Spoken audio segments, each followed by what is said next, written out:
എനിക്ക് ഉറപ്പായിട്ടൊരു ഗിഫ്റ്റാണ്. നല്ല സിനിമ. അതിനകത്ത് 2 പിള്ളേരുണ്ട്. പൊളിച്ചെന്ന് പറഞ്ഞാൽ പിള്ളേരാണ് ആ സിനിമയുടെ ഹൈലൈറ്റ്. അത് കണ്ടു തന്നെ നമ്മൾ മനസ്സിലാക്കണം. അടിപൊളിയാണ് കേട്ടോ. പാർവതിന്റെ ആണെങ്കിലും പൃഥ്വിസാറാണെങ്കിലും അടിപൊളിയാണ്. ഭയങ്കര കമ്പനിയാണ്. എനിക്ക് സെറ്റിലൊക്കെ കിട്ടിയ ഒരു ഏറ്റവും വലിയ ഗിഫ്റ്റ് ആയിരുന്നു. എനിക്കും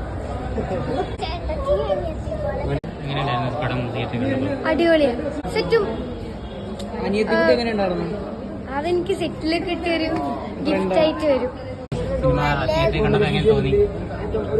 നല്ല സന്തോഷം. ഫസ്റ്റ് ടൈമാണ് അഭിനയിക്കുന്നത്. സെക്കൻഡ് ടൈമാണ്.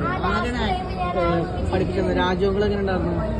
നല്ല ഫ്രീ ആയിരുന്നു ഞങ്ങളോടൊക്കെ ആണെങ്കിലും. പിന്നെ എനിക്ക് ഞങ്ങൾ പോയതിൽ വെച്ചുള്ള ഏറ്റവും എനിക്ക് ഇഷ്ടപ്പെട്ട സെറ്റാണത്. എനിക്ക് മൊത്തത്തിൽ 3 സിനിമ ഈ മാസം ലാസ്റ്റ് ഉന്മാദം.